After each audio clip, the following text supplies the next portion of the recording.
Ho, ho, ho. You sound so enthusiastic. Ho, fucking ho. So then I'll take the order and this stuff.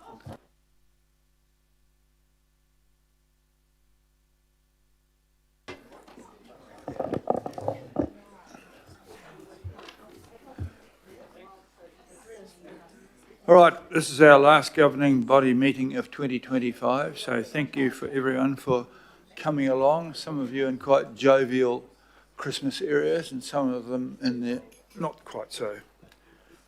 A couple of reminders, the meeting is being live webcast to anybody whose lives are so dull they want to watch this.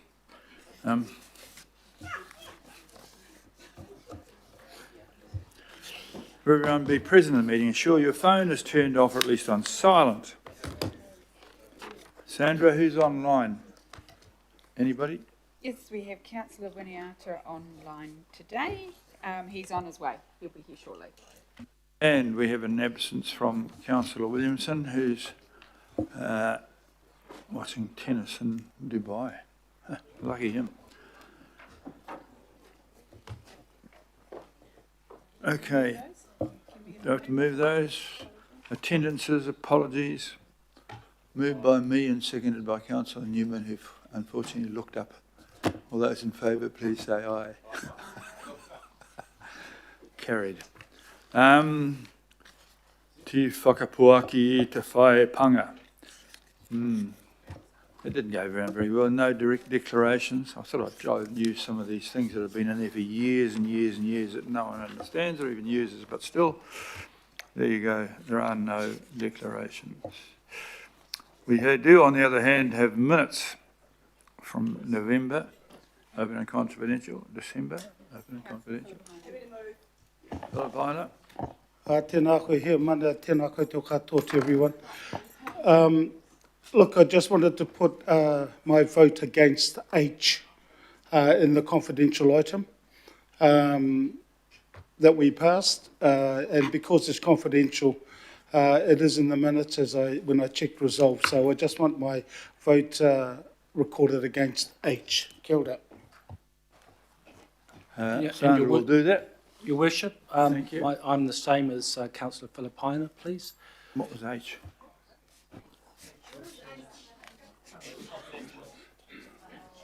Can you record what H was? Yes, we will. Say it out loud. I can't. It was in confidential. Ah. It was in confidential, so we can't announce what it was. Okay. I'm happy to move the minutes, though. Yeah. I'll second those. All those in favour of the minutes, please say. Oh, can I just, and this is not a point of order, so breaking the rules, but could I just have it, I know we can't discuss the issue, but are people recording their votes against something they didn't on the day or saying that it wasn't recorded? Are we allowed to suddenly vote against things not in a meeting?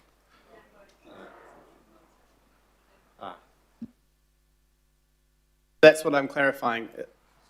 Could I have it clarified what just happened? After the meeting, Councillor vote against that particular clause to be noted. However, it wasn't, so he's asking for that now through confirmation. As does Councillor Or Say. confirming something that happened rather than changing something. Absolutely. Thank you.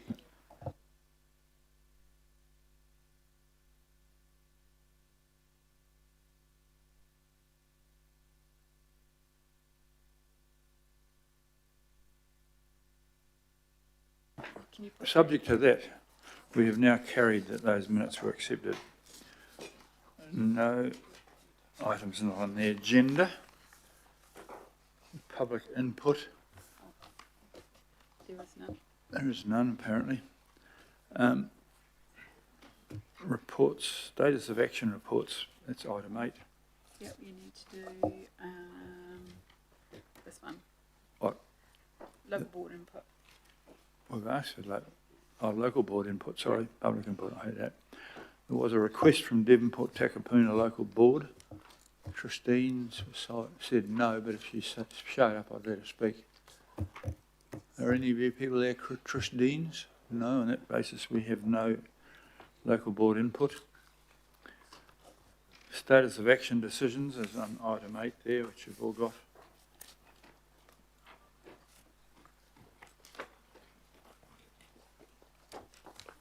All right. Anyone Worship. want to say anything about that? Councillor Fletcher?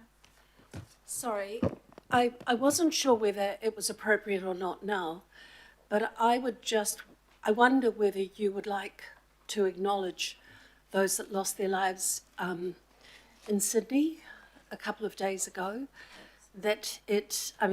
For many of us, we have relatives that live in Australia. It felt like family, and I just wonder whether we could have it recorded, our deepest sympathies to Australians in light of what was just a devastating experience.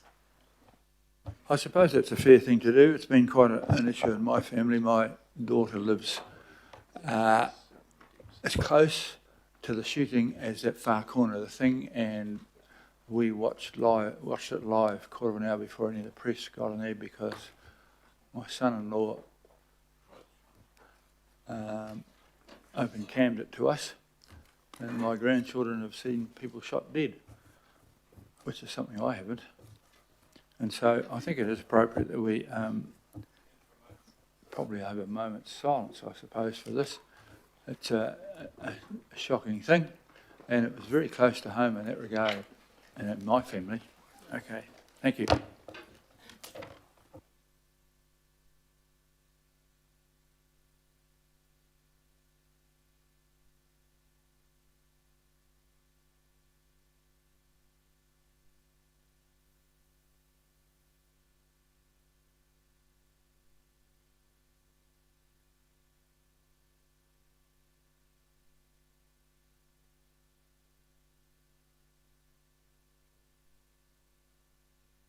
Thank you, ladies and gentlemen. A very sobering start to the Christmas season. Righto, we'll go to item 8.1, which is the just reporting on the things that have been done, and you'll see that they're all completed, which is quite a good thing. Does anyone have any discussion about this, or shall I move the recommendation? I'll move it. Seconded by Councillor Fletcher. All those in favour, please say aye. Contrary, carried. Thank you very much for that. Now, 8.2 has got a little bit more interest in it. This is the direction on progressing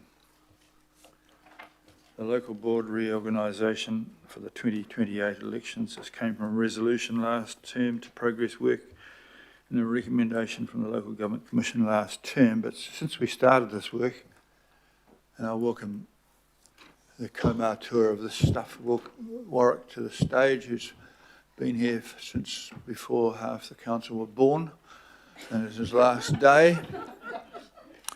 And but since we started this work, the government have decided they don't want regional councillors, so they can change anything at the stroke of a pen. And last time we laboured greatly under the leadership of Councillor Ferry to achieve nothing whatsoever. And there's also a members' bill in the biscuit tin from Cameron Brewer to change the local board boundaries to match the ward boundaries. So I welcome Warwick and Rekka here. Personally, I think it's a complete, given that government's propensity to just change things at the drop of a hat, it's probably a waste of time, but some of you probably think it's worthwhile having a crack at. So I shall go with the flow on this one, but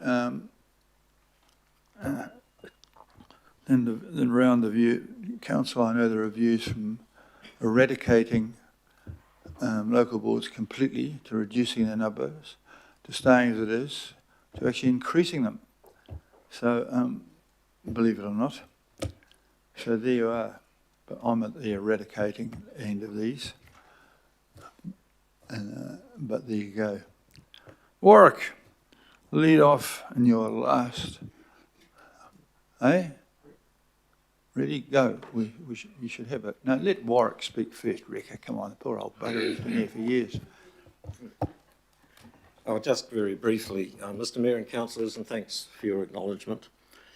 This report doesn't really ask you to make any major decisions at this time. We were aware of the previous resolutions which were suggesting we look at local board reorganisation again.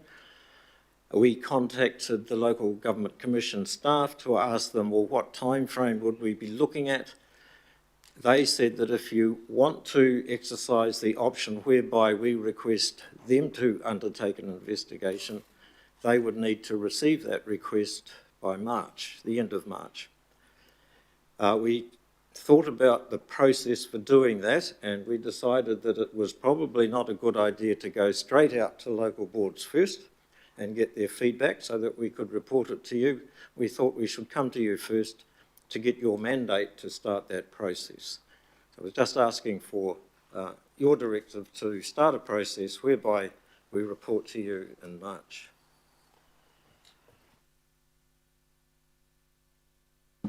Good morning. My name is Reka Kalu. I'm a senior advisor for governance projects in the Governance Programs and Policies Unit. And just a few words that it was an honor to work with Warwick McNaughton, Carol Hayward, and Maclean Grinder on this very report. And Warwick has spoiled a lot of things from this report, but why we are here today is to seek political direction from the governing body on whether staff should progress work on a potential local board reorganization, and specifically this time, whether to seek feedback from local boards to inform the governing body's major decisions in March.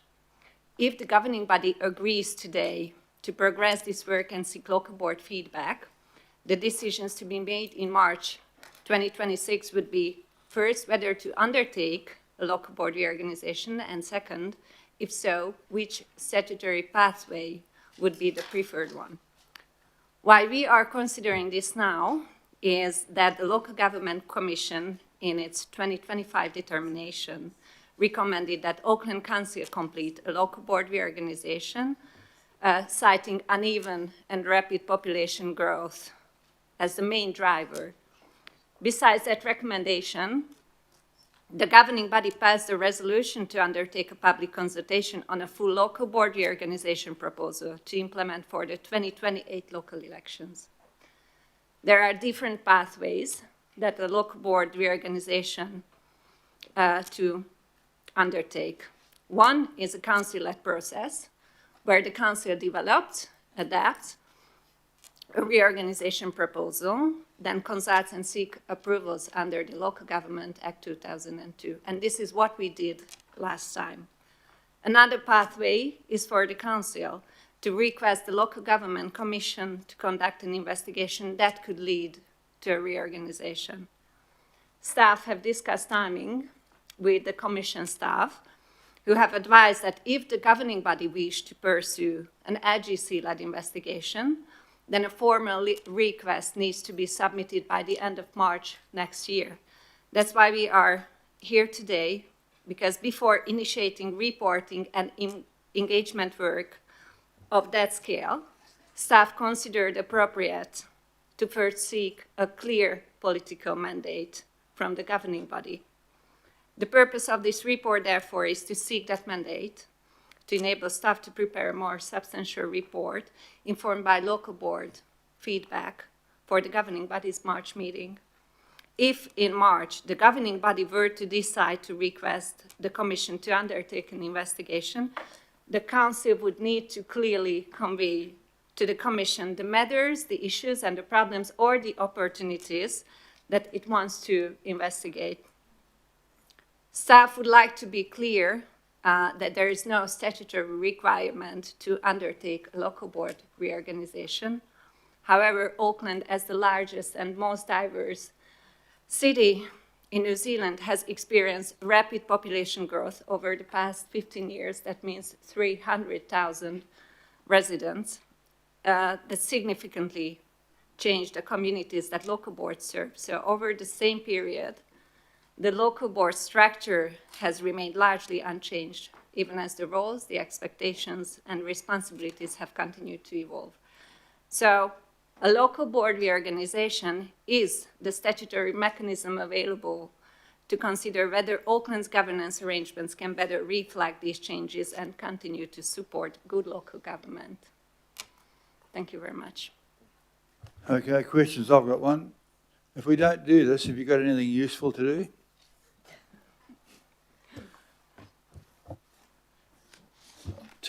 Don't feel you need to answer that. The answer is no. Councillor Fuli. Kia ora, thank you. You've answered one of my questions, which was that there is no statutory obligation for us to go ahead with a reorganisation different to a representation review, correct? That's correct. Okay. All right. My other question is, when I've read the Local Government Commission's report, at paragraph 13, they talk about the rapid growth of Auckland. I checked recently, we are at 1.814 million now. Do you know what the projected population will be by 2028? I know that previously it was projected we'd reach 2 million by 2035, but if we're at 1.814 now, has that projection changed, or do you have any information on that? No, we do not have at this moment, but we are happy to do some research on these projections. Yes, please. And my next question is, given that the Commission has raised the issue of the rapid population growth, and we're seeing that ourselves and living that, is there a possibility, if we do go to a Local Government Commission-led reorganisation investigation, that they may suggest to us that actually we need more local boards or more subdivisions within local boards, etc.? Technically, this is possible, yes. If we go for a request where we do not propose any specific reorganization plan, then yes, it is. And that was my next question. What would that look like if we do? Is it too early to ask that question? Are we likely to suggest something to the Local Government Commission, or will we just leave it up to them to make a free and frank investigation? If the governing body decides to go for the LGC-led pathway, then there are two options. The first one is that if we ask them to investigate a specific proposal, then the council is going to develop a reorganization proposal, and we give that to the commission that they are going to investigate. So this is the first option. And the second one, that we are not going to give them any specific proposal, just the problems and the matters, issues or opportunities that they need to investigate. For example, this rapid and uneven population growth, what it means for the city. And then they need to develop a local board reorganization proposal. May I just add as well? At this stage, we don't have a model that we're looking at in terms of putting forward to the Local Government Commission. The local board engagement will help us to identify issues and opportunities that then become part of the package that we might present to the Local Government Commission. So we at this stage are starting with a blank sheet of paper, trying to understand what issues might there be in certain areas, and we know there are some that came through in the last representation review and reorg. For example, areas like Franklin and Drury, what do we do with Drury? And it could be that those will come through that local board engagement, and that then gives us a sense of what we want the Local Government Commission to investigate. So that will be the package that we'd need to agree with you in March, once we've heard back from local boards and we've understood what those opportunities and issues might be that we need to be addressing. And my final question, sorry, Chair, is will you have enough time to do all of that? I'm mindful we're shutting down pretty much today. Local boards have pretty much already shut down, and they don't have their first business meeting till well into February, and you will want to have something prepared for us by March. Is that enough time? The deadlines are tight, but feasible, we think. Kia ora. Thank you. Thanks, Chair. Councillor Gillan, please. Thank you. Just remind me, please. So last term, the Joint Governance Working Party recommended proceeding with both reorganisation and the representation. And it was the governing body that chose not to proceed with the reorganisation at that time. Is that correct? Yeah, it is. And is it correct then that because we weren't doing both of them, we weren't able to actually have the flexibility to make the change that may have been needed to happen because the representation only allows for minor changes for the local, I'm thinking of the local boards here, like minor changes for local board boundaries, whereas the reorganisation that allows you to actually make bigger changes, which then can align with any ward changes, because that's also part of legislation, I believe. Is that correct? Yeah. Okay, so it may be that what aggrieves the mayor that there wasn't much of that came out of the process last time, maybe because the governing body chose not to do the reorganisation review last time. We were constrained, obviously the representation review allowed us to make some small changes. When we were looking at the local board reorganisation last time, we were looking really at the amalgamation of boards. We weren't looking at more significant changes. So if there are significant changes or more greater boundary movements that we might think are needed, that's the opportunity that the local board reorganisation gives us. Yeah, because representation review only allows very minor changes to local board boundaries, yes. And so your recommendation would be that if we proceed with both reorganisation and representation sort of concurrently or one after the other, and also that it is done by the Local Government Commission to sort of remove that political element and have an independent look at it. That's your recommendation? I think that Our current position is that the Local Government Commission gives us the independence, but that's a decision for March. So that's partly what we're asking the local boards for their feedback on as well. So that's still to be kind of worked through based on that kind of early engagement. And the Local Government Commission is happy to proceed with this work? They have the capacity to do yes, so? they have confirmed that they do have the capacity to do that, Okay. and the legal requirement as well to do that. Excellent. Okay, thank you for that. Thank you for that. Councillor Fletcher, please. Oh, thank you, Worship. Before I commence my questions, I would like to acknowledge Warwick, who has been part of local government in various forms for over 45 years. And I think more than anybody else, he has impressed on all of us the importance of democracy and good governance. So I think we all want to really wish him well in his retirement. And I'm going to put a question directly to him, drawing from his experience. Lotu has touched already on the issues around population growth and with, structural driver for this. My question is more, and I'd like Warwick to answer it if he would please, given that with the mayoral-led CCO reforms, our local boards, it's a slightly different proposition to last time because they are going to be undertaking a lot more responsibility than previously they have done. So more than any other time, I, for one, feel that we do need to actually engage in this and really understand, in terms of reorganisation, what we're wanting from our local boards and how they might function.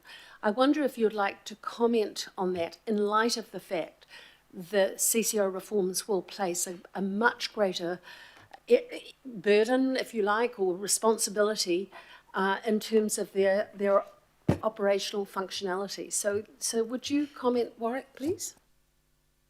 Thank you for that, Councillor Fletcher, and thank you for your kind words. We have been wondering about, for example, the transport governance reforms, and we do acknowledge that one option is to say, well, we need to consider these as we go along with a reorganisation development. And the other option is to say, well, let's perhaps defer the reorganisation development until we've got learnings out of the transport governance reforms. But pertinent to all of that is some local board boundaries run along the centre of roads. Is that an issue? I don't know. Another scenario is that, say, a local board has the power to establish speed limits or bus lanes, and they need to make a decision about a road which crosses a boundary into another local board. Are there any issues arising from that? So these are learnings that we might become more educated about as we go along. But yes, there will be definitely some implications there. This has been perplexing me for some time, where I have an interest in transport, and it has struck me that if we were to undertake the work, it would be better Auckland Council-led rather than local government commission-led, because we have a better appreciation of what we're trying to achieve with CCO reforms. Do you see a problem if the council were to be the lead on that reorganisation, or what would your advice be on that matter?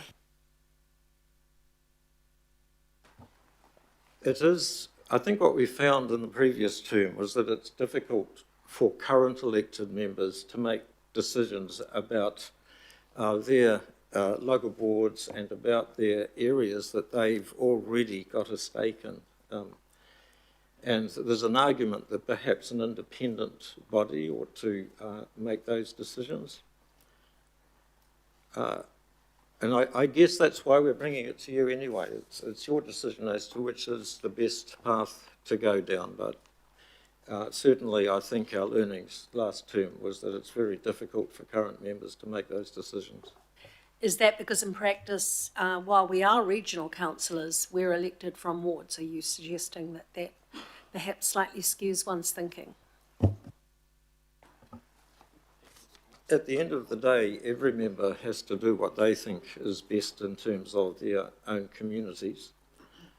And every member sitting around this table will be very cognizant of their own wards and the local boards that they relate to, even though that they're meant to be making decisions in the best interests of the whole region. Again, thank you for everything you've done for respective councils over the years, and we really wish you well in your retirement. Thank you for that, Warwick. We did find them very hard to make decisions about themselves and their own longevity. Turkeys and Christmas sort of came to mind in that one. Councillor Newman. Good morning, and look, firstly, thank you, Rika, for the report, and I can see the detail that you have gone to, and I'm very impressed with the work that you're leading, and acknowledging you and Carol, and also to acknowledge my retiring constituent, Warwick McNaughton. Warwick, all the best for your retirement, and I commend you on the representation arrangements of the ward where you live. My questions are, I'm trying to get the sense of the scope of the detail of a proposal that we need to formulate for that March decision, and the consequences if the Local Government Commission comes back with a series of recommendations, not all of which we accept. So can you just give me some clarity around that and the amount of time that will need to be given to try to address those two things, part by part? Firstly, we are going to, if today the governing body agrees and to do a local board feedback, we are going to ask 3 questions. We would like to ask 3 questions from the local boards. First, to provide feedback on those matters and problems or opportunities that they face, and in their view, a local board viewer could consider, and that would help to promote good local government. So that's just like an open question, what problems they face. And the second and the third question would be if they support a local board reorganization, and if they do, then which pathway would they support? So a major part of the March report would be based on the feedback from the local boards, and we would analyze in depth the benefits of a potential local board reorganization. And yeah. Can I just add, while we might hand responsibility for making the decision to the Local Government Commission, the decision would need to take on board local board feedback, community feedback, governing body feedback. No decision would be made without that support, and that was very clear when we did the local board reorganisation last time, is that we need those affected communities to be in support of any of those changes that come through. So this is not going to be a decision that's made behind closed doors without input, without active engagement of the governing body, of local boards, of the community. So that's just something to bear in mind. But the decision, if we hand over responsibility to the Local Government Commission, they make the decision, but it's based on our feedback. And I guess because I don't have a problem asking the local boards for their suggestions today, but it does come back to what Councillor Foley said as to what happens in the February-March round to try and not only identify what the local boards think, but also the communities from which those boards represent, and how we sort of get that all filtered through, that's a pretty constrained timeframe. We're not, so we're, just to reiterate, we wouldn't be running a community engagement exercise. What we're doing is having a first conversation with local boards to get their initial thoughts that would form a proposal that then either goes to Local Government Commission or goes into what does the council wish to do to take this further. This is the start of the process. It wouldn't be the complete process. There'd need to be a lot more engagement during that period. And the final question I had to you, Chair, for me, I've got some ideas as to what I think the representation arrangements ought to be, but I also want to have an input at the back end, because there's some things that I definitely don't want to see. So how can I sort of reserve my ability to have a contribution on that at the back end? So the March decision would help us to identify what is it that we're asking either the Local Government Commission to do on our behalf or for us to explore further. And I say there will be an engagement plan that will sit alongside that. And we've got a sense of that from Local Government Commission already, haven't we? One thing that the Local Government Commission staff has told us that the reason that for the time frame that they've proposed is so that a representation review could follow a local board reorganisation. The thinking is that if there's a local board reorganisation, then there will be local board boundaries that will get out of whack with ward boundaries. And so it needs to be followed by a representation review in order to look at alignment.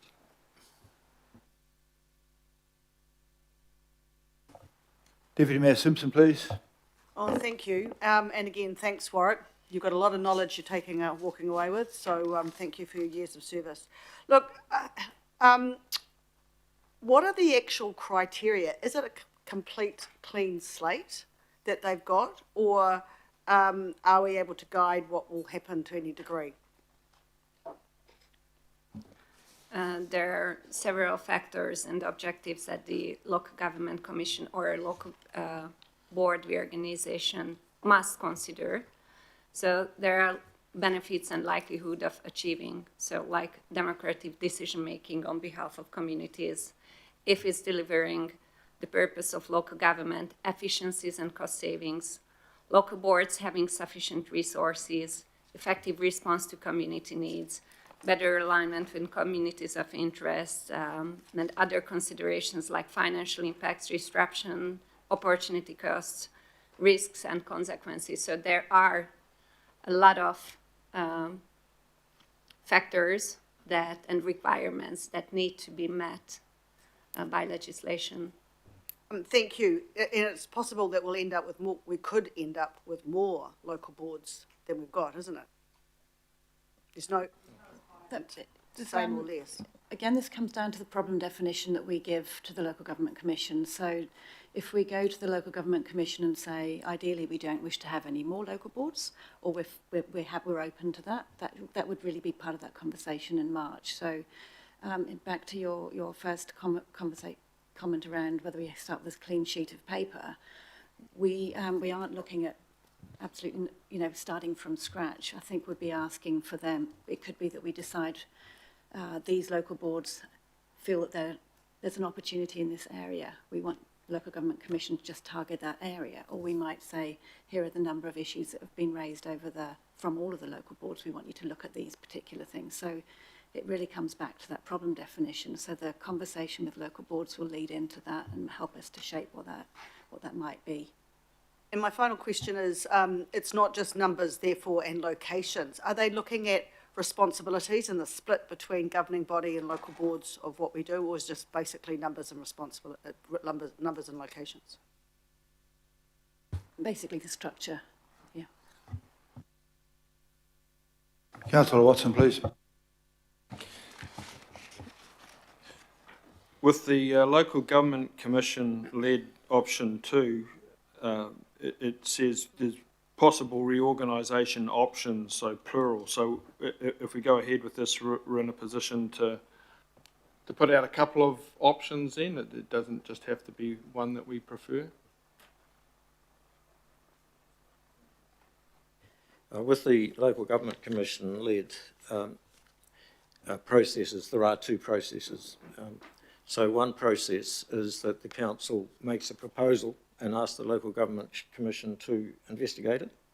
And the other process is one where the council simply requests the Local Government Commission to conduct an investigation, but the legislation requires that in the case of an investigation request, a description of the matter, issue, problem or opportunity to be investigated. So we're saying to the Local Government Commission, these are the issues that have arisen, and they have actually identified some of those issues in their recent representation review determination. And so the intention is that at your March meeting there would be a draft of the document that would be presented to the Local Government Commission, which outlines the issues, matters, problems and opportunities that have been identified, so that the decisions that the Local Government Commission makes ultimately should address those matters that we identify. The findings of the Royal Commission are referenced, links to them anyway in a few places in this report. And when you look at some of those links and what was proposed by the Royal Commission back in 2009, where you had this notion of 6 councils essentially, 6 elected councils, 4 urban, 2 rural, and around Rodney, North Shore, Waitakere, Auckland, Manukau and Franklin, and then some exceptions for community boards for Great Barrier and Waiheke. So my sort of big picture question is, in this reorganisation exercise, what's the ability to come up with a proposal that essentially moves away even from the kind of concept of a local board, but where you maybe have whatever number of entities greatly reduced, 6, 7 or whatever, but with the people that are on there essentially, full-time or councillors, as was envisaged back with the Royal Commission. So what's the ability to come up with some really quite meaningful reorganisation other than playing around with the deck chairs of the, 15 local boards or 16 or whatever? We actually have stronger full-time roles with X number of councils or whatever you choose to call them. Obviously, I think councils would be appropriate. So what's the ability in this process to put something like that up? Thank you, Councillor. The question was asked before about about the clean slate, and I think the answer to that is relevant here. It's a clean slate in one sense and not a clean slate in another sense. So the thing that the legislation provides certain criteria that the Local Government Commission must address when it's developing something like that. But there is no minimum number or maximum number of local boards, so in that sense it's a clean slate. But whatever the Local Government Commission decides must be a suitable arrangement to address all of the issues that we send to them and all of the objectives that they're required to consider when developing a reorganisation plan. So it's open, but there are some parameters. Well, I'm taking that there actually is, you could frame the various criteria to make that possible then in terms of the request. Yes, okay. All right. Yeah, so I guess just the final question then is and you've recommended this way forward with the local government led. We all know what happened with the super city, but I guess that was a political decision. I guess what's the benefits then for sort of in part anyway, significant part, withdrawing the various players who may or may not have kind of conflicts of interest or views that are more motivated by their own standing? You think that opening up to the Commission to be the decision maker will be preferable in these circumstances, as opposed to coming back to any politicians, local or national. Yeah, that will be a decision to make in March if we're reporting back. But there's pros and cons to that. An independent body doesn't have so much of a stake in the decision being made. On the other hand, you people know your communities better than they do.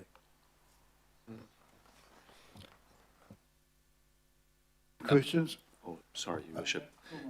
I just wanted to make a comment about your second to last question, Councillor.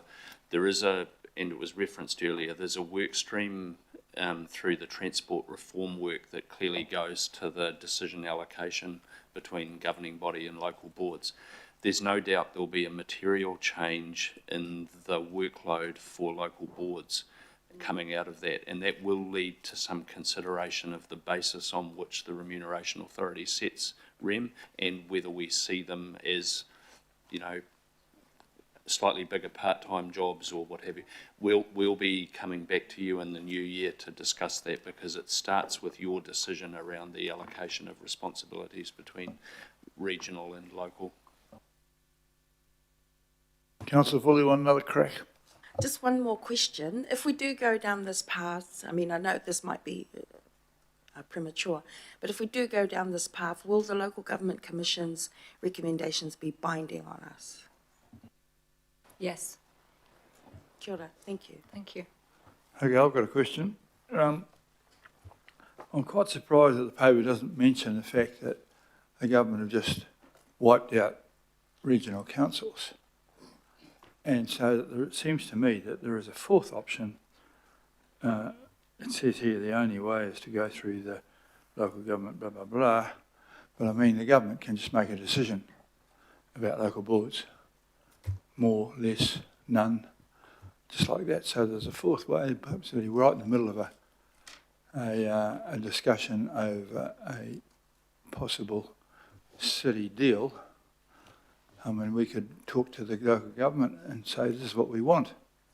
So I think before we find out what the local boards want, I'd be interested to know what the view around the table here is. We are the council, this is the governing body, it's the group that we talk to the government with. No one's asked me, or possibly no one's asked any of us, are we happy with more, less, or none? And so I think that before we do anything about asking the local boards, we should ask the council how we feel about it. Because if you ask local boards, they feel terrific about it. That's what we found out last time. Mr. Gilman and I sat through long meetings trying to reduce the number and found that most of them are actually quite happy where they are. In fact, Howick wanted even more people to do the work. And so, which was counterintuitive, I have to say. So, how would we go about finding out everybody around here, first of all, what we think? And then maybe we just go and ask the Minister of Local Government. Because I've been through a process to try and have another council changed, and we had something like 90% public support for what we were put forward, and months later, none of that happened. It disappeared into Wellington, and a huge sum of money went down the lavatory, and hours of talk. And we did that last year. We talked ourselves to death, and we ultimately didn't get ourselves right. So how do we go about that? Can we include that? There has to be an option just to talk to the Minister of Local Government. And how do you know what we want? How do we know what we want? I bet there's 21 different answers around the table here, but is there a consensus? Is everyone mad about it as it were? There are a group of us that have come out of local body land, and some of us who've flown over it and avoided it. I don't know how we are. So I think you've got a step ahead of yourselves. We should ask ourselves first before we ask anybody else. What's your answer to that?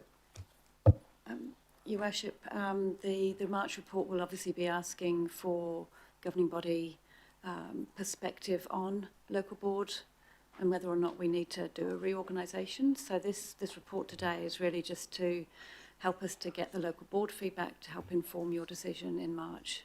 So we are obviously very, very keen to seek governing body views on whether or not we go ahead with anything and what, if so, what scale, whether it's a... But you're offering us the option of going to, not doing that ahead of it.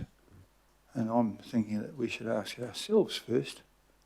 We are the body that will make a decision as to whether to go ahead or not.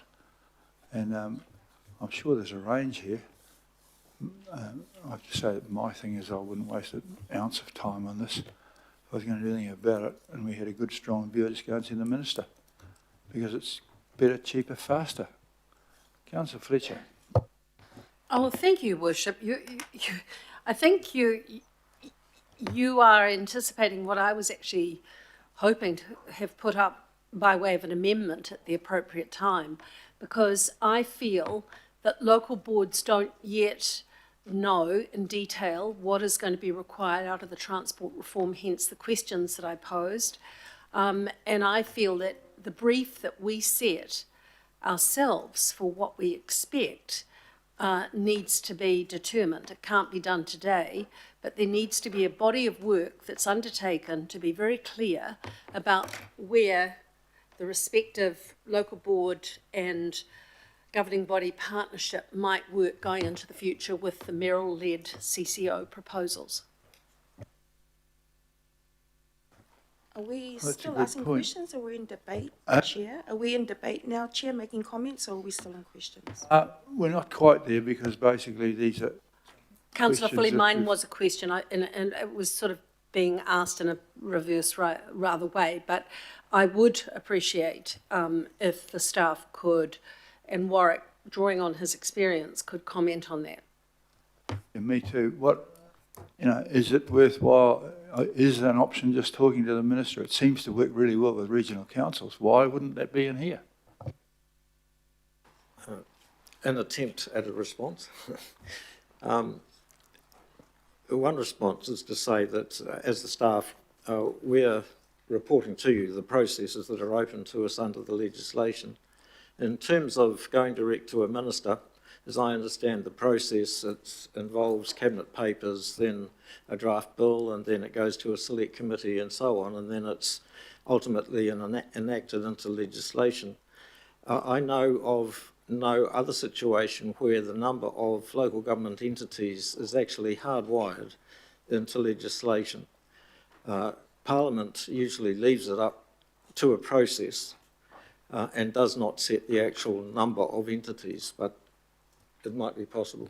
Well, I think that the recent result over the regional councils has questioned that whole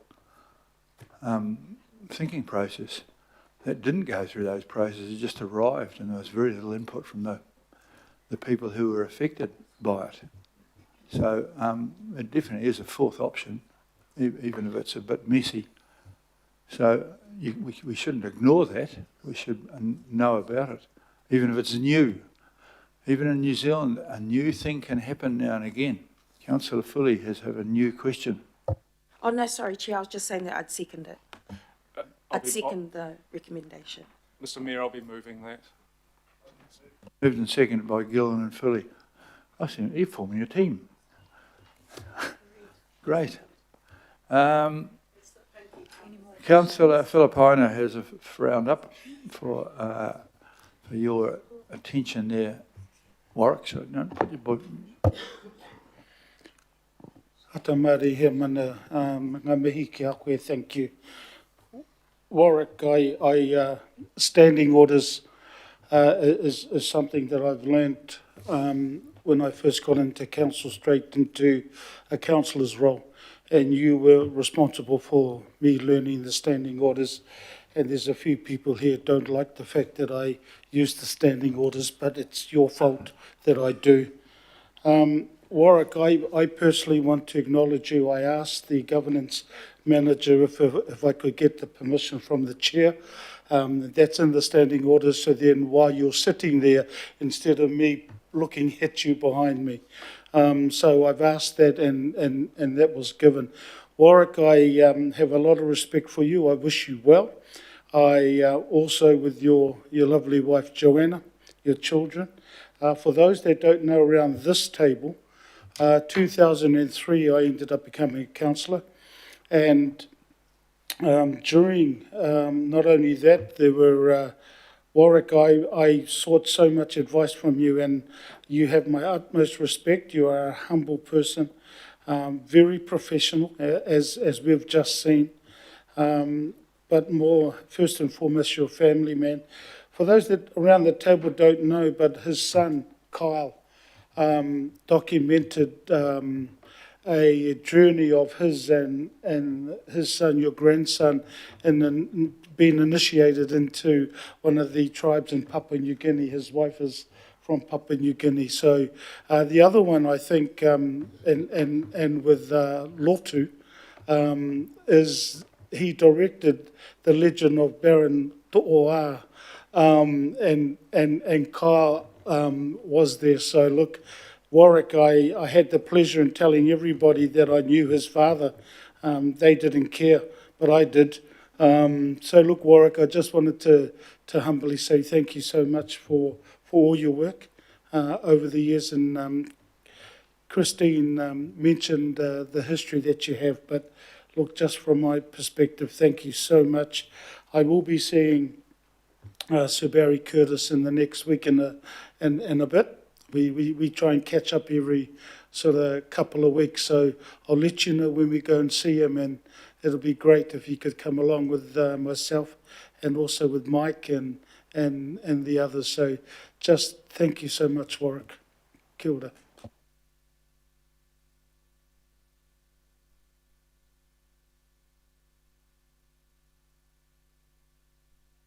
We're going to move into comments now. Please retire. Thank you very much for your inputs. And in your case, please definitely retire.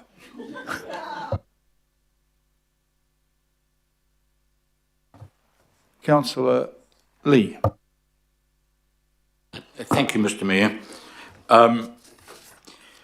My concern here is an underlying assumption that I pick up in terms of numbers of local boards, that less is better and bigger is better, and I don't think that's right in terms of the democratic quality of our organisation. So, and you can see that in the report where it talks about status quo, 21 local boards, then alignment with wards, 15 local boards, and then a curious comment here, Royal Commission plus Islands, 13 local boards. There were no local boards in the scheme proposed by the Royal Commission at all. There was the governing body, a regional entity, strategic, with full ultimate powers in terms of rating and everything else, but there were also 6 what they called local councils, and these were not boards. These were, if you like, governed by councillors, as Councillor Watson pointed out, 4 covering the urban area of the region and 2 covering the rural area of the region. And then in the 3rd tier, there were 2 community boards for Great Barrier, Aotea Great Barrier and Waiheke Islands, plus another community board for the city centre and waterfront. Now, that's not 13 local boards, but I think the assumption here is, the intent is, the logic is, the less boards there are, the better it is. It's not what I hear from the public. In fact, I don't have any complaints. I mean, all of us get complaints all the time.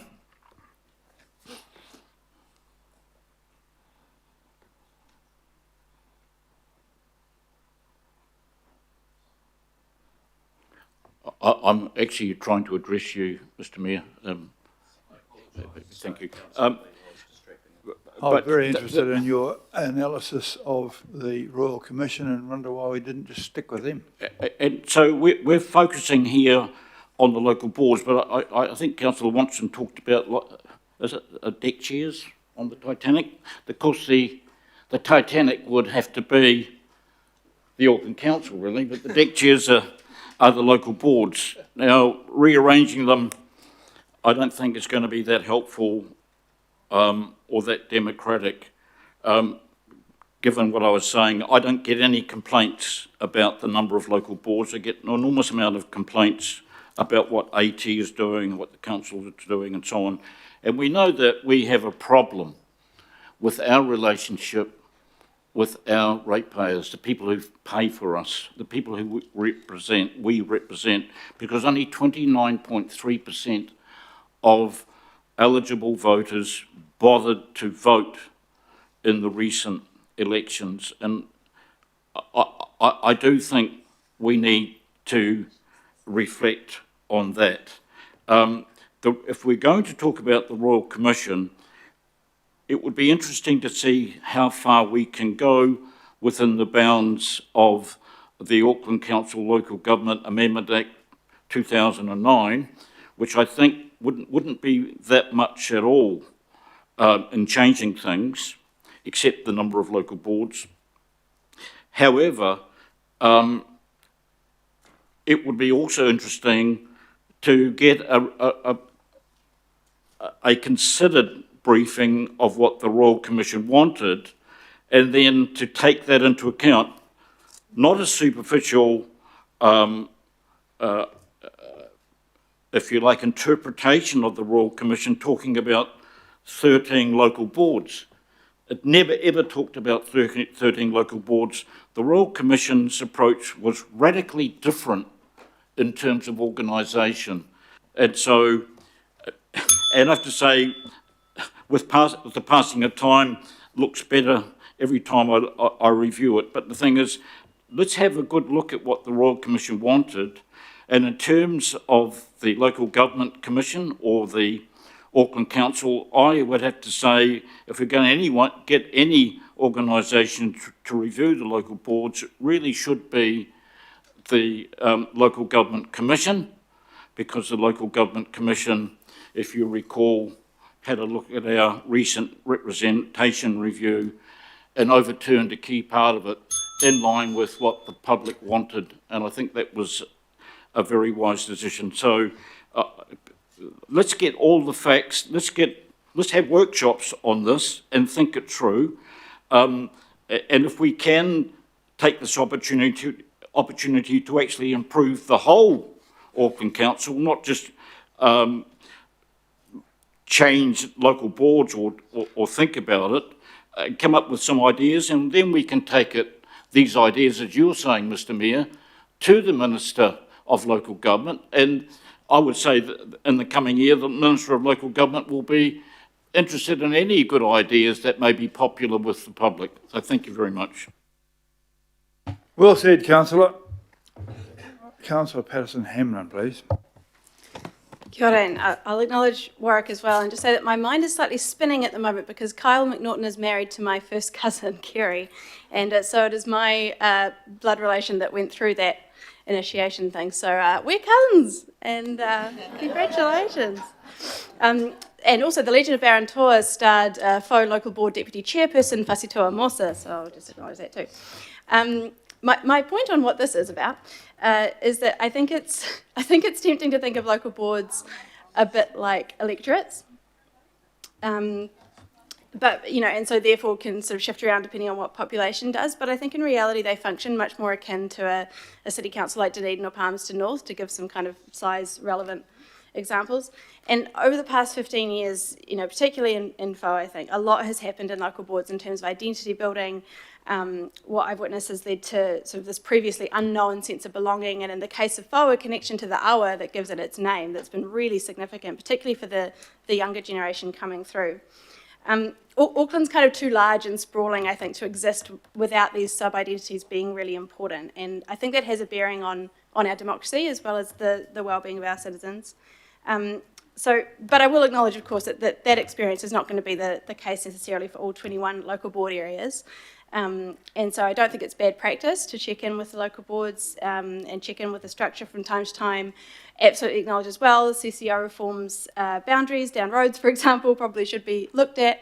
And so I'll vote for this consultation to take place, but I do just want to say that to progress any reorganisation, I think we need to see very, very clear reasons for any change, and that we should take them really seriously and consider the flow-on impacts for things like people's identity. And I'd ask that if this mahi progresses, it's done with caution, and that it looks at local boards, their function, their identities holistically, and not purely as numbers on a page. And I have faith that the team would do that, but I do just want to quickly make that point. And a shout out to Kyle McNaughton and Kerry Wakia. Thank you very much. Thank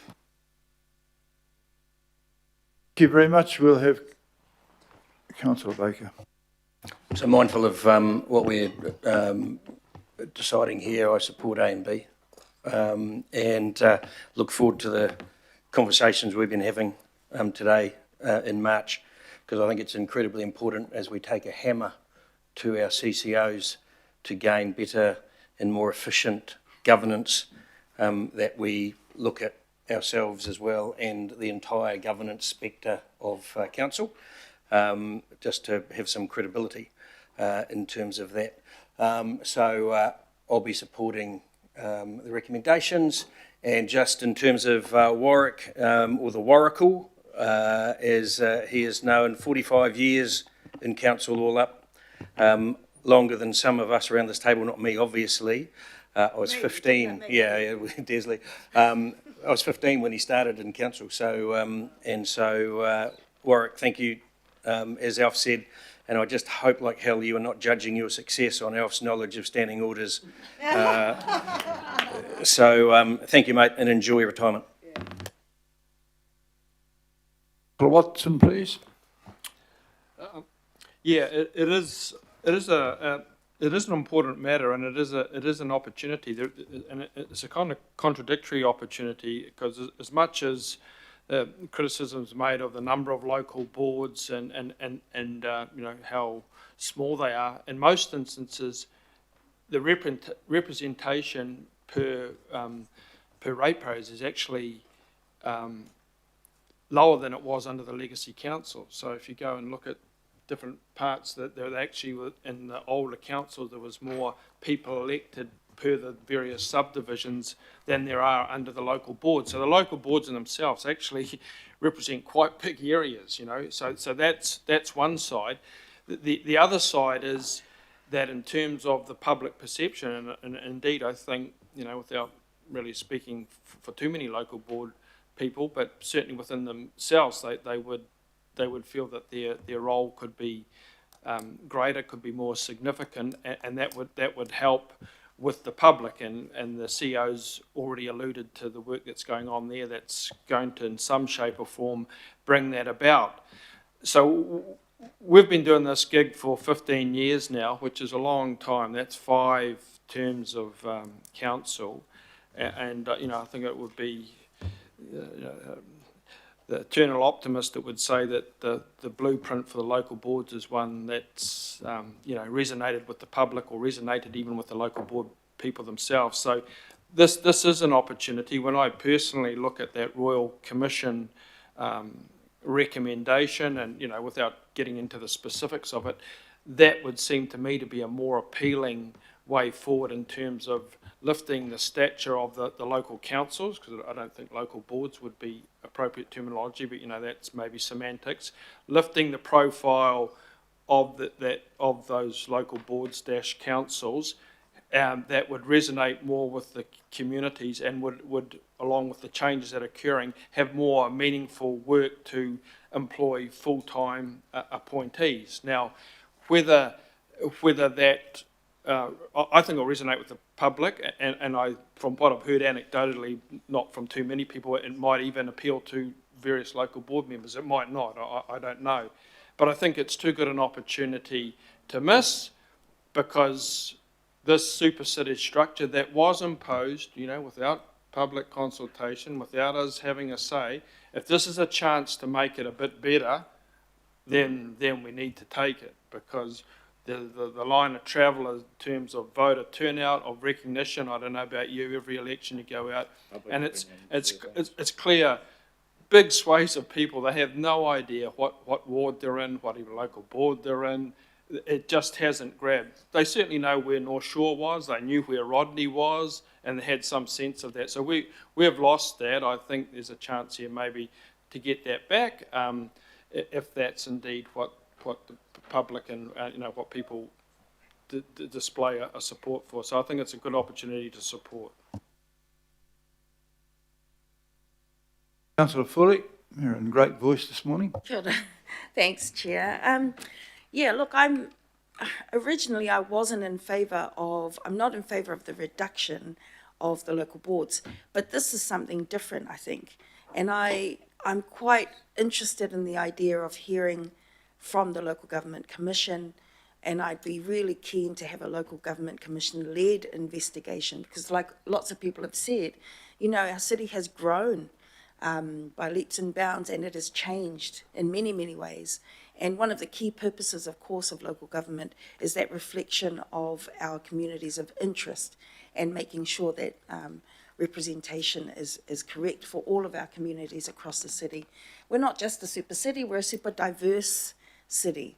So maybe we do need more local boards, maybe we do need more subdivisions, maybe we do need, you know, the sort of local councils like Councillor Watson and Councillor Lee have talked about. But I think it would be good to leave those decisions up to a non-political or apolitical or, you know, truly objective investigation led by the Local Government Commission. I'm not in favour of the 21 of us making that decision of how it should look in terms of the number of the local boards. We all know the difficult job that local boards do with the limited resources that we give them. And I still think, although we are how many years in, 15 years into this super city, we're still sort of bedding in, we still are finding our feet as a super city. So that's the reason why I'm supporting this. I think we should hear from our local boards, and I'm really mindful that we've got such a small time frame to do that. So I'm supporting this to go out and hear from our local boards. Let's get some feedback from them. Let's let our team here do their job and come back with a proposal for us to make a decision on in March. And then let's see where we go from there.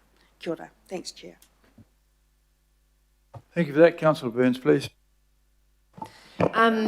Thank you, Mayor. And I was enjoying what the Mayor and Councillor John Watson were saying about the less is best approach, not in the sense of council as local boards, but I'm a big believer of quality over quantity. And what I mean by that is I've talked about this for 6 years, and it's very difficult to draw good people in for part-time income and part-time hours. What sort of governance do you expect from that? Who are the people as Aucklanders need to be able to make those decisions? And the reality is it's very difficult for a local board member to live off 47k or whatever that amount is. So quantity over quality, quality over quantity, I think is a good focus. I'm excited for that conversations in March to see not reducing local boards, but potentially less people, but longer hours and more focused portfolios. Thank you, Mayor. Okay, we seem to be having a workshop here, which is fair enough. Councillor Short. Thank you. I really believe that this needs to be completely independent, and I'm not anti-local board, don't get me wrong. I think they serve their own purposes.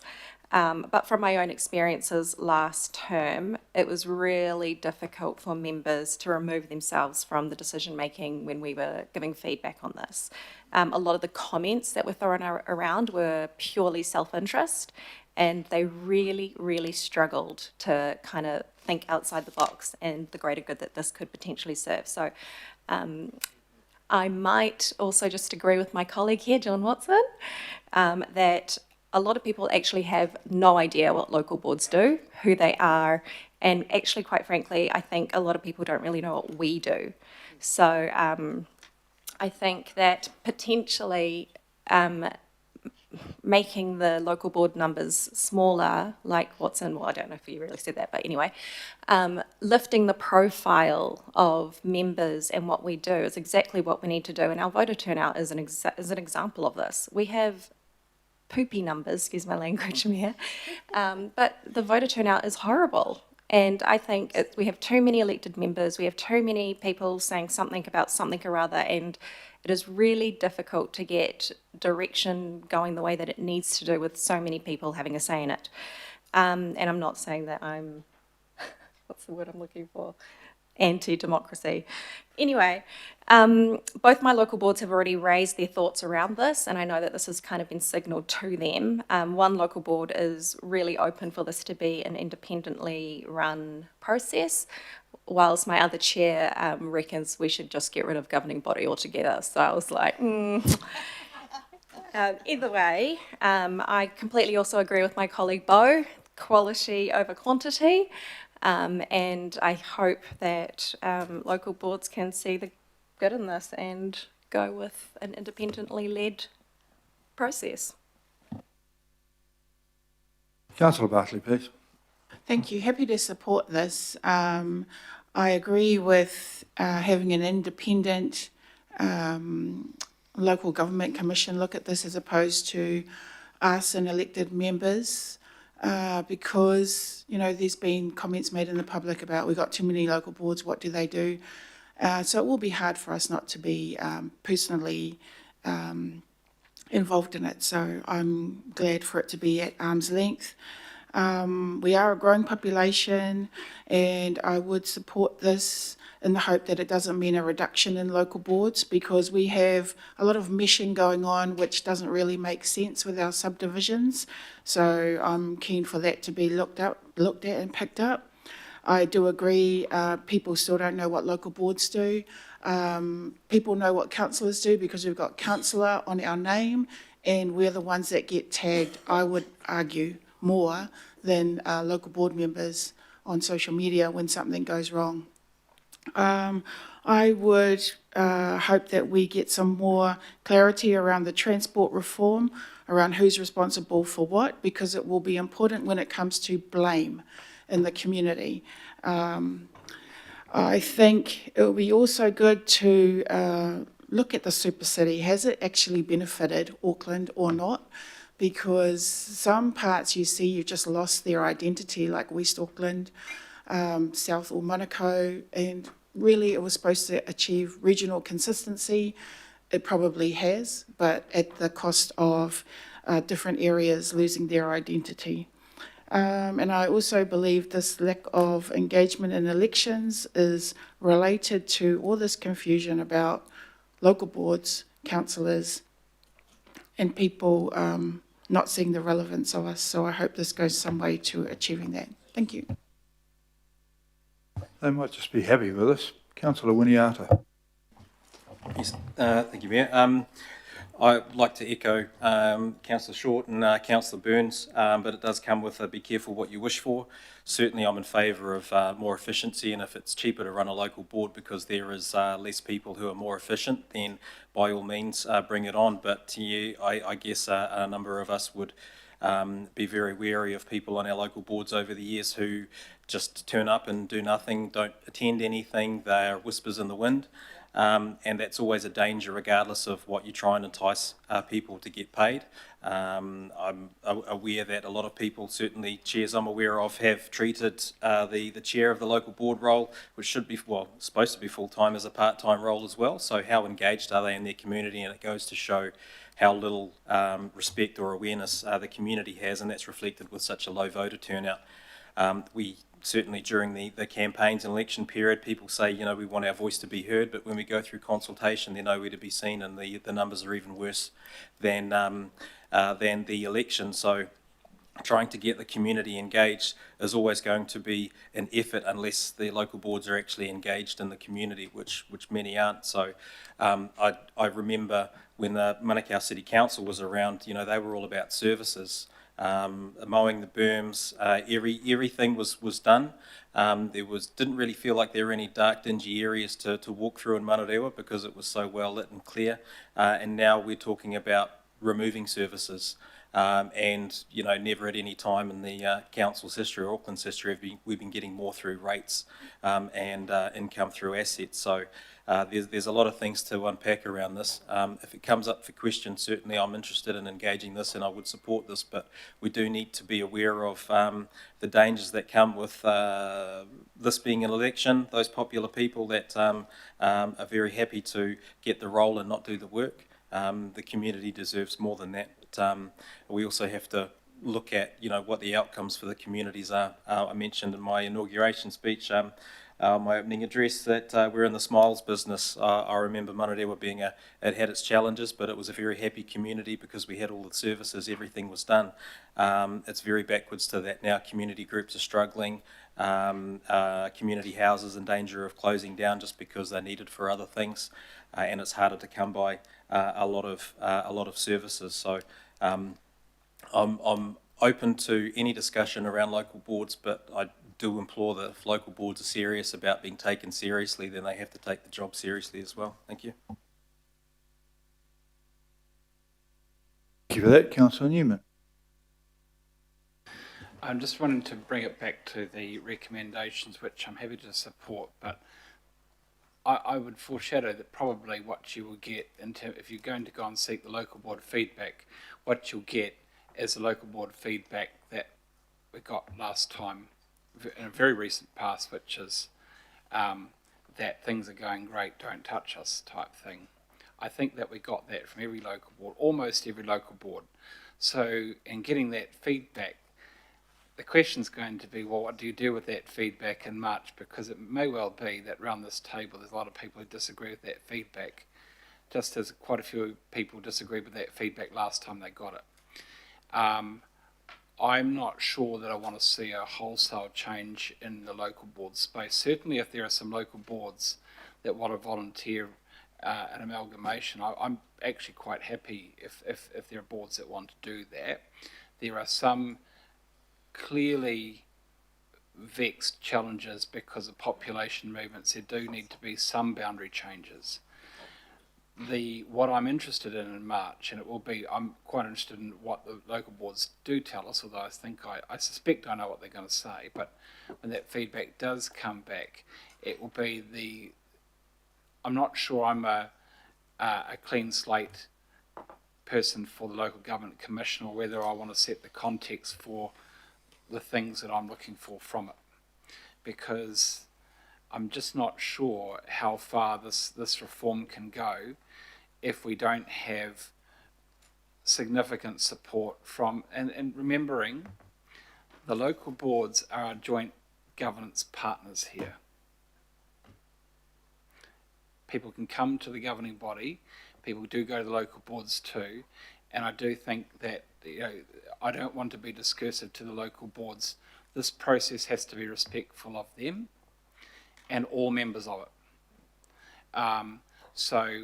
Yeah, we will have to, if there is going to be a reorganisation, the local boards and their views will have to be incorporated, even if we don't like what we hear from them. And it may well be that the final outcome is not that different to what we currently have, or no change at all. That's still a possibility. Thank you. Thank you for that. Reminding us what is the problem we're trying to fix here. I don't know what it is myself, but Councillor Gillen may well explain that to me. Well, thank you, Mr. Chair. And I was actually about to do a point of order for not coming to me first as the mover of this. However, I looked at our standing orders and you don't need to come to the mover first, which is a bit odd and maybe something we need to look at, because now I get to speak and then I also get to give myself a right of reply. I just wanted to note that at the beginning of this meeting, you mentioned that the chair of the Dimpo Tekapuna Local Board wasn't here to speak, but I've got the email trail where they're actually denied being able to speak today, so maybe we could look at that. But I'm aware that they were intending on coming and speaking in favour of allowing local boards to have another say on this. Members, it may seem that we only just went through this process recently, but actually the governing body chose not to do the reorganisation part, and we have convoluted two pieces of legislation that don't fit together properly. So that's why it's best to do the reorganisation and the representation sort of at the same time or one after the other, perhaps with one round of consultation with the public. So look, I am in favour of us doing this properly this time. It has actually been 15 years of the Super City without us doing a reorganisation review. There are things in that which we couldn't do just under the representation review that we went through previously, particularly in making substantial changes to local board boundaries.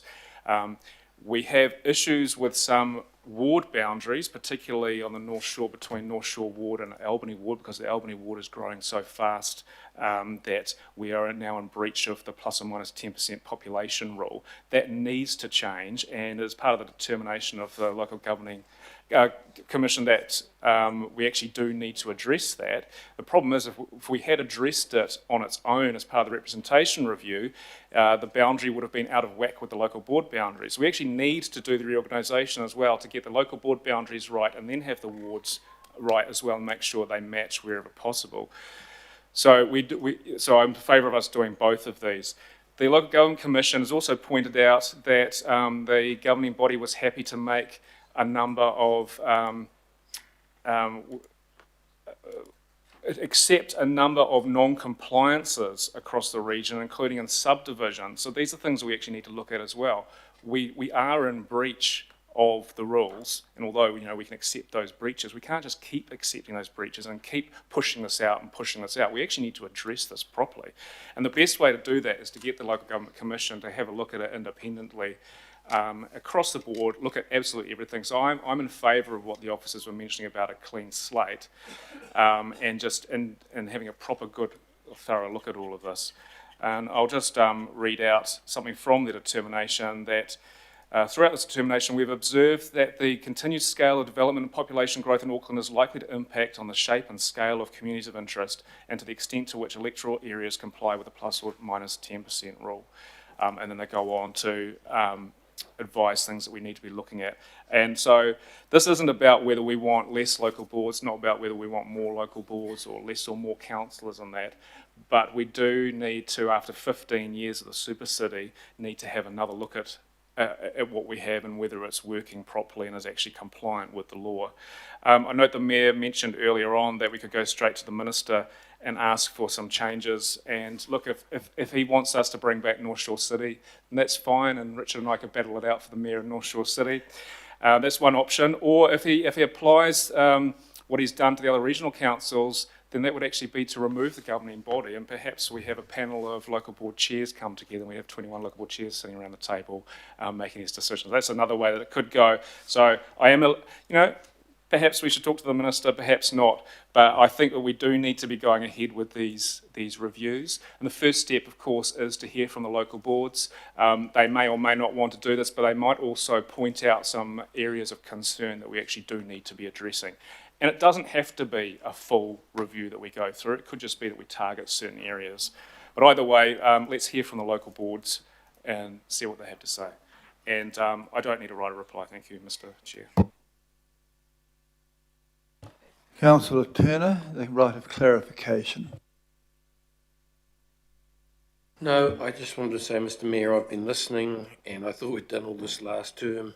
I support quality over quantity, and with less quantity, it's easier for people to judge quality. Thank you. Well, that was a quality speech, nice and short. Well, Councillor Ferry, as always. Actually, I wasn't going to speak on this at all, Mayor, but I just wanted to make two quick points. First was that the Joint Governance Working Party did actually spend quite a lot of time looking at various options of how local boards could be reshaped, including a proposal that came from the Mayor's office that had quite a lot of detail. So it's not as if last term, while there was a vote not to proceed further with reorganisation, there was actually quite a lot of work done before governing body chose not to proceed with that, which personally I think was the right decision at the time. I'm not against this. I think it makes sense. What we need to be clear about when we come back in March, and I think it would be useful to ask this question of the local boards, is what they want to achieve out of a reorganisation. Because a reorganisation that looks at big changes is different from some of the arguments I've heard around the table today for why we need to do reorganisation to allow smaller changes around things like, for example, that Otara Papatoetoe boundary, where there's growth, there's the possibility some of it may need to be in Howick or whatever. There's several different things that are potentially being achieved through this, and I think it's important that in March we're clear about the brief we're putting to the Local Government Commission about that, especially if it's going to be binding and it won't come back to us for a further vote. So that's all I wanted to say. Happy to support the motion. I don't feel like the process last time was a failure or a waste of time at all. The people who put a lot of effort into it, including staff such as Warwick, did a great job, but it was not the political will of this body to proceed further with it, and I don't think that's a failure at all. Thank you. Right, well, that's a pretty long debate about this, and just this last little thing there, when I was having dinner recently with the then Deputy Prime Minister, he hadn't realised, for instance, that there are 40 MPs in Auckland. There's 2 MPs for each one of you. So, and I don't know what the justification of that is. Possibly we're twice as good. But so with local body reorganisation, we may as well change the whole bloody country while we're at it as well. You'll never get it right. I'm going to put the motion. Does anyone want to call a thingamabob for this one? Record anyone? All those in favour, please say aye. I'll record myself against this. Thank you very much. And we'll move on to something else. Item 8.3. It's the delegation of replusing the interim and full year council results to the NZX. This is fascinating. Vaccinating, I'm thinking, sorry. Deputy Mayor's prepared to move this. Councillor Filipina is seconding this, I believe. Thank you very much. I'd welcome you to the stand here and explain this to us, Yvonne. Tracy Gers, sorry. Thank you, Your Worship. So this paper is really just to ask the governing body to delegate authority to the chair of the Budget and Performance Committee to approve interim and full year financial results. I'll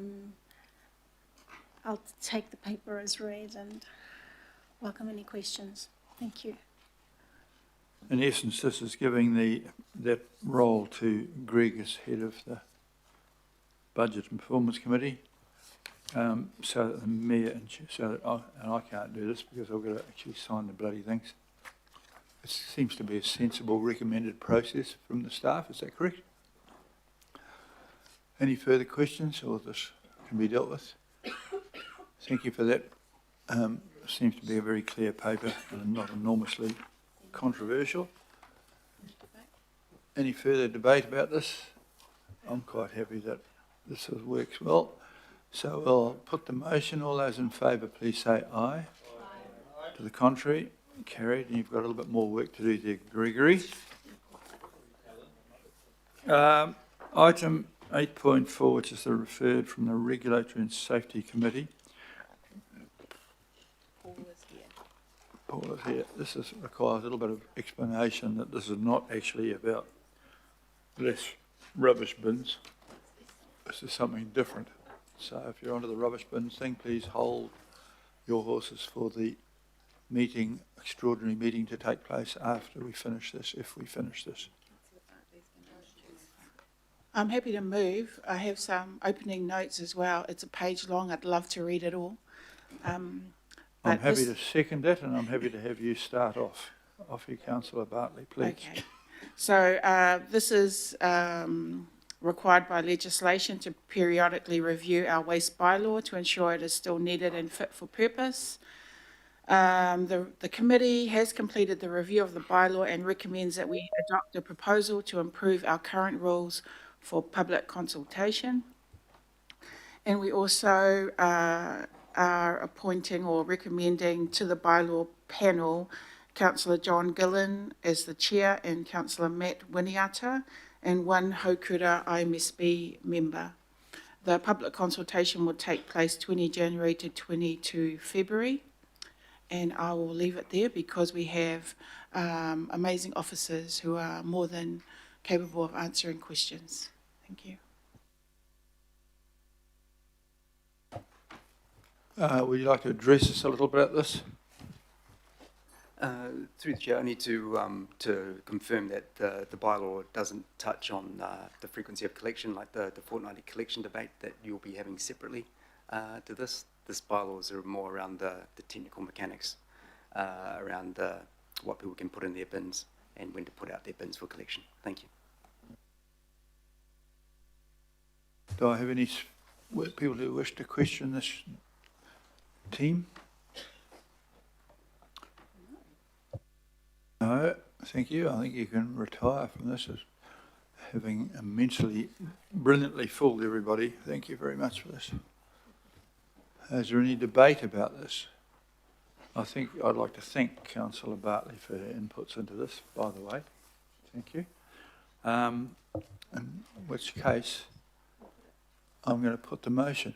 All those in favour, please say aye. Aye. The contrary, carried. Righto, we have a number of things referred from the Audit and Risk Committee. I have asked that in future Audit and Risk Committee referrals go to the Budget Committee because we're using up our governing body for actually just rubber stamping things like this.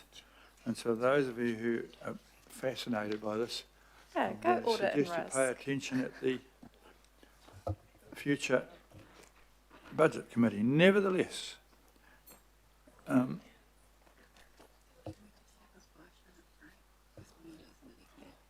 what? I might just, if I can, I might just explain.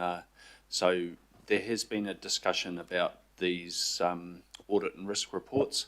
It is an important discipline that the Audit and Risk Committee reports up, gives feedback and so on to the broader governing body. That's in satisfaction of some of your broader fiduciary responsibilities from a governance perspective.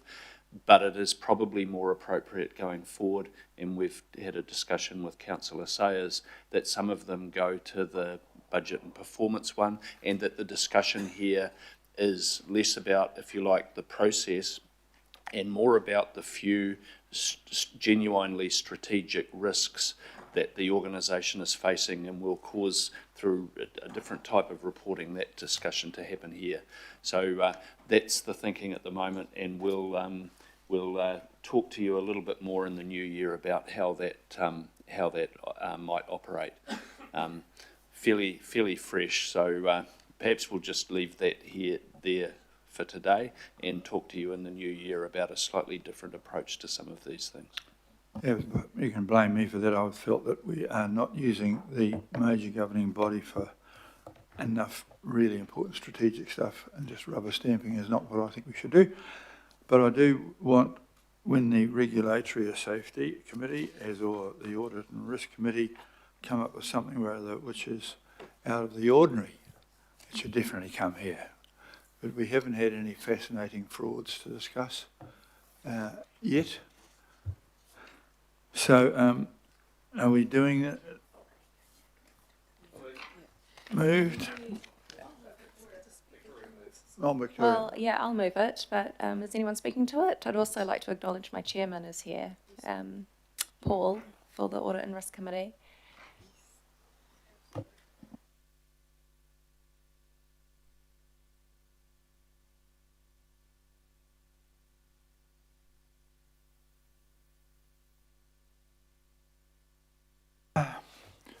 Apparently some people haven't arrived that were supposed to be arrived for this.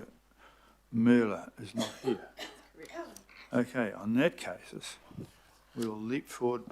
Paul our independent chair of the Audit and Risk Committee, is pawing the ground to address us. And so we will move, instead of 8.5 to 8.6. I'm happy to move this, and the Deputy Mayor will probably be happy to second it. But sharp, Paul, and you... Sorry, I thought I'm I had sorry, moved it. Councillor Sorry, Short. Mayor, you keep forgetting about me. You will move this. Humble apology. I will remove my removal and put it in a removal truck and allow you to move this. And you can choose a seconder, who is whomever. I think Fletcher had wanted to second Fletcher this. has a Yeah. desperate interest in this one here. Okay, the annual report of the Performance Audit and Risk Committee. Paul? We had an Emma, but Emma's disappeared on us. Tēnā koutou, thank you for the opportunity to be here. This is our annual report. You'll see in paragraph 6 there's an extensive list of of items that we deal with at the Audit and Risk Committee. I acknowledge that a lot of these reports don't make the most stimulating reading and perhaps the most stimulating reporting to the governing body. However, many of them are what I would describe as table stakes for operation of the council. Things like fraud, integrity, cyber security, health and safety. They're just things we have to get right just to be here, basically. And I look forward to the opportunity of reporting to your committee if that's the way things end up. We also deal with things which are a little bit more sort of on the edge, or sort of emerging risks that, as we sometimes I talk about them. So this would include the transport reforms. We have had a discussion about Plan Change 120 and whether we can support with that. I'm always wanting to add value to the council and always wanting to improve. So we'll be talking about how we can communicate better and how we should engage. With that, I'll take the report as read. Are there any questions? Very well presented, thank you. Are there any questions? Clarity is one of your fine points. It appears there's no questions. Thank you very much for that. Don't take it as a great compliment.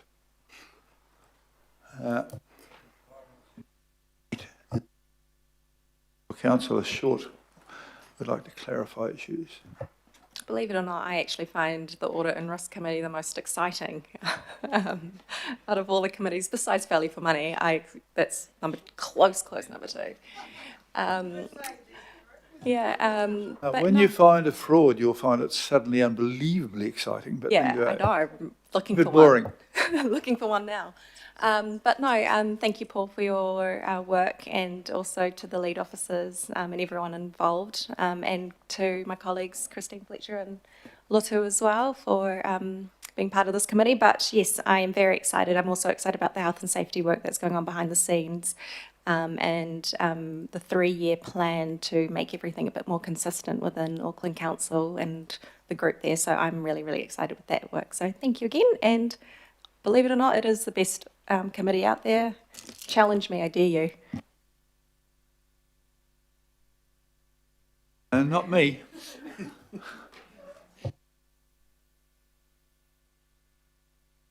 Anybody else wish to enlighten us more on the wonderful work here?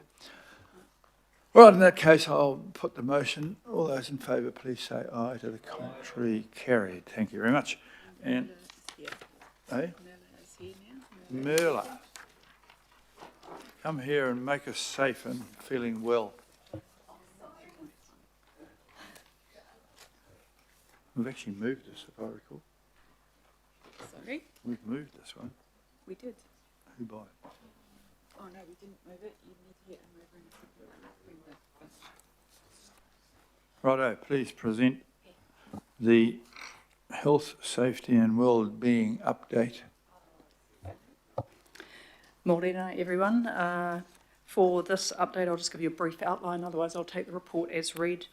We've had some great success this year. We have again passed the ACC AEP audit, which is, gives the council assurance that we are working at a very high level, which is fantastic.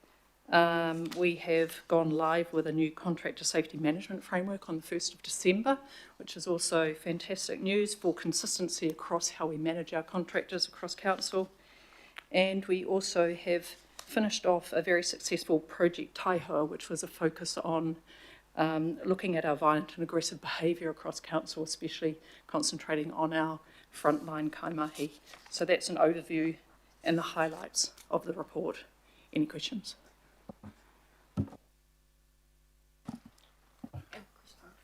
I understand you have done great work in reducing our ACC levies as well, so I want to thank you and congratulate you for that. I'll take a question from Councillor Hills, please. Thanks, Mayor. Thank you for the report and the details. I've got two questions. First one is on the violent and aggressive behaviour. It's stubbornly tracking like the same.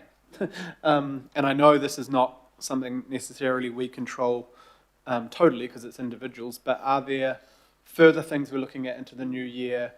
Is it redoing promo? Is it more security? Is it working with our teams and contractors to know how to de-escalate or move away? I don't know what it is, but it's stuck at that kind of, it is, concerning for our teams, that monthly figure. Yeah, Project Taihoa, we concentrated on 4 key sites as pilot sites, and we looked at current controls and effectiveness of controls to reduce harm of violent and aggressive behaviour. And now we've come up with 20 quick wins, so things that we can identify within those 4 sites that we can activate very quickly, and then some longer term solutions in terms of controls as well, things more like safety and design, technology, things like that. We can do some more work with our de-escalation training, get a centralised model, make sure we've got consistency there. The idea is that those 4 sites pilot and trial those things. We look at success over there, see if there is a reduction in harm as well as incidents, and then we look at scaling that across the whole of council. Thank you very much. On animal management, I know in the past that the incidents are very high, and they still are, but that was also having an effect on keeping staff. Has that still been an issue, or are the supports good enough? Not good enough, not expressing it correctly, but there was a big amount of turnover because of the incidents on our animal management team. Have we been able to keep people for longer? I don't have the exact figures on that, sorry, but it's my understanding at the moment that our staffing is pretty consistent there. We did have a bit of a push to increase staffing at the beginning of last year, but we have done quite a lot of work in this particular project as well, not only with our animal management officers, but also with our shelters. So they were one of our target groups that we worked with. And two, one just on stress. I'm sure it's a management issue. Maybe offline you could come back on how we're helping. That's showing up in the figures. And the last one, is there any training, and it might be something that's more appropriate from Phil Wilson and team or something around all elected members, but especially new ones, on treatment of staff, because it can pop up over a term, and the new part of the term, is it a good time to kind of put those expectations in place for behaviour against staff, which can be something that staff are scared to report, but also don't necessarily know how to handle in the moment, because elected members aren't a direct, their employers are the public, so it's not always a clear delineation. I know we are doing some work on the elected members' induction at the moment, and we've also got a new document around psychosocial risk and harm, so that gives some really clear, it clearly outlines the controls that we should have in place to reduce that type of impact on kaimahi and elected members. Thank you. Watson, please. Yeah, my question goes to point 38, which I'm sure is more to do with the internal dynamics within staff and the organisation than anyone else. And I just wonder if you could just explain a couple of the phrases here and what they actually mean. So we've got, this is for just the quarter, isn't it? 3 months. Work-related stress drives most EAP use, so it's 82. Hauora engagement 482. That seems like quite a significant number. So could you just say a little bit about that Hauora engagement? I know it talks about team dynamics, so we assume that's just relationships with people inside their various departments, and I guess stress, personal challenges that come out. But the thing that intrigued me a bit was this very precise figure of 26.8% were preventative. So could you just explain a little bit about the process of the Hauora engagement and the basis by which instances were defined as being preventative? So firstly, EAP use is through our TELUS Health provider, so people seeking professional support in terms of things that are going on, and that's a confidential advice and support network. The Hauora engagement is engagements through a team within my team, so it's a Hauora wellbeing team. We have a team of 5 Hauora wellbeing specialists, and they do proactive work and responsive work with all of our kaimahi. So they'll go out and run workshops, for an example, with team members who are having some issues with how they're getting on, for an example, or relationships. We also, so that could be in response to someone asking for some support in that area, but we can also do that proactively. So we can go around and give people leaders especially support and advice around how to manage their teams. So when we're talking about 482, that seems like quite a large number. A lot of that is in group work, so that's individuals, but we might be capturing up to 20 in a proactive or reactive workshop. But that is my team, so yeah, from my team. So from 2 different areas, TELUS Health, which is a confidential service external to council, and then the Hauora engagements are from my team internally, giving support. And the explanation as to how you arise at whether something's preventable or not? Oh, it's just around how people are reporting and requesting information, whether it's in response to an incident, which would not be preventative, or whether people have been, reaching out and saying, oh, can you help us with such and such? Nothing's happened at the moment, but we want some more support or advice or some capability build within our team. Councillor Ferry, please. Kia ora, thank you. My question follows on from Councillor Hills's questions. I guess we have a role in terms of our interaction with staff, but we also have a role as community leaders, and I wondered if there was any advice you had about how we can act responsibly as community leaders in the way that we encourage others to interact with staff as well. Is that something that is being looked at as part of that induction work? Thank you.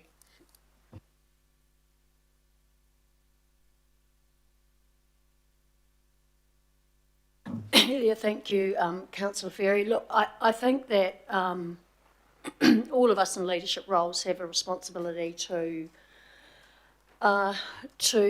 support communities, to support ways of talking about members of the community, talking about sections of the community in a way that is inclusive and respectful.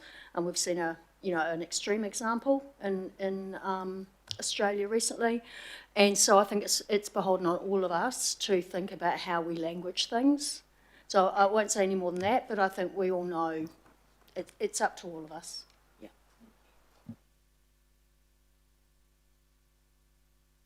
So Newman, please. As answered. Okay, this is being moved by Councillor Short and seconded by Councillor Fully. No, any more questions? Thank you, ladies, for your presentation. Is there any debate upon this? In which case I will put the motion. All those in favour, please say aye. Aye. For the contrary, carried. Thank you very much for that. We still have audit and risk work coming with us. We have the risk management approach for the annual plan.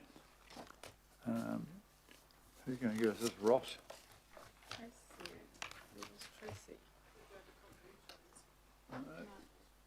one of the risks is Ross is not here. No, he is. Ross is here.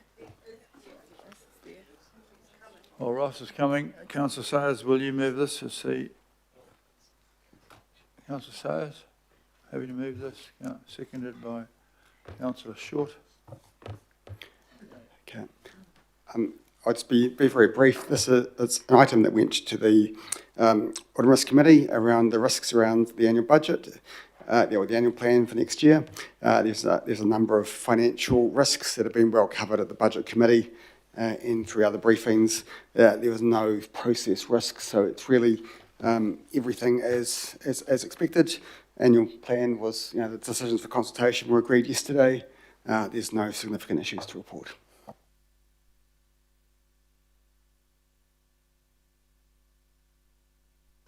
I mean, are there any questions? The questions are that a lot of them are related to the risks of your savings and things which we have put upon you, and we wish you very well in dealing with those risks. There you are. Any comments? We've had a fair old go at this, most of them yesterday, but thank you very much for this. Been moved and seconded. All those in favour, please say aye. To the contrary, carried. And the Enterprise Risk Update Report in December 2025. Emma, are you back for this one there, with or without Paul? Councillor Short, doubtless to say you wish to move this, and it'll be seconded by by Councillor Fully. A little team forming there on the right. Excellent. Thank you very much. Emma and Satya. Thank you. Please. This is a risk activity update that is presented to the Audit and Risk Committee. It enables them to have the oversight over how we're identifying and managing risks across the council. The key activity that occurred during this period was the refresh of strategic risks. The ELT collectively agreed the risk themes and risk descriptions. I will take the paper as read, and Satya and I are here to answer any questions. Anyone got any questions about this? Councillor Hills, thank you, sir. Thank you. I do have a number, but I'll just focus on just one around the climate change response. So it does say everything is pretty much critical there, not only on not meeting targets, but also the cost of climate change on the council, storms and other things. Do you know how we can incorporate this into advice for action? Or I know that's not technically your role, but I guess how do we action the concerns laid out here into? Sure, I can take that on, Councillor. So as part of the strategic risk work that we do, we tend to work with significant number of risk leads across the organisation. And anytime a control is found to be ineffective or a set of actions is not moving forward, we tend to pass that on and encourage further action across the organisation.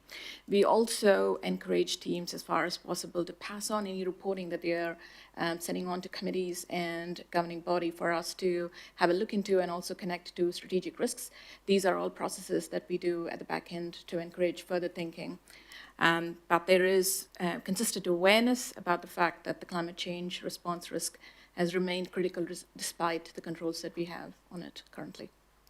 Thank you. And obviously there's a risk of not meeting targets, and the changes to the government targets also will affect Auckland Council's costs and individuals' costs, especially around energy and other things. Will we try and add a bit of flavour into the economic and financial cost, not just the environment and climate cost? Is there any way to weave those together? Because it is, leaning harder into the ETS, all that sorts of things, the cost of energy, gas, etc. Are we looking at how our risk of not acting on climate actually is also costing us financially, or will?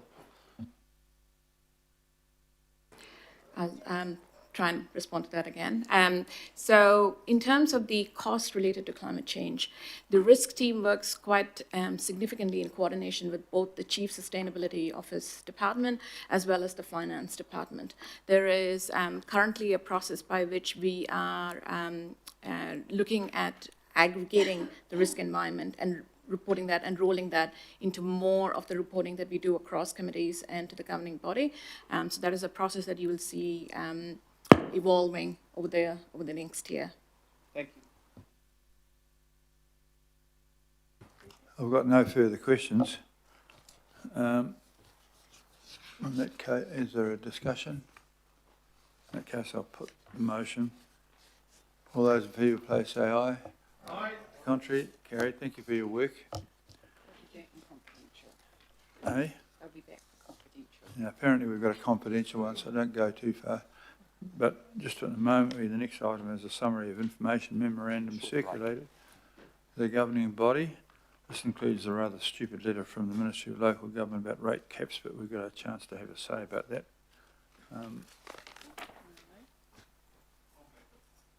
This is pro. Gillen and somebody or other, short. So this is process, we just select that, but we will be saying something or other about the rates cap stuff and just put it in the back of your mind. Over Christmas, let it ruin your Christmas. All those in favour, please say aye. Contrary, carried. Now we have to go into exclusion for secret rules, reasons which I'm not allowed to explain to you. Does anyone move us to go into exclusion? Councillor Sayers and Councillor Filipina. All those in favour, please say aye. To the contrary, we're now in secrecy. We'll have a little break, please. 5-minute break. We'll have a 5-minute break while we fiddle with machines here.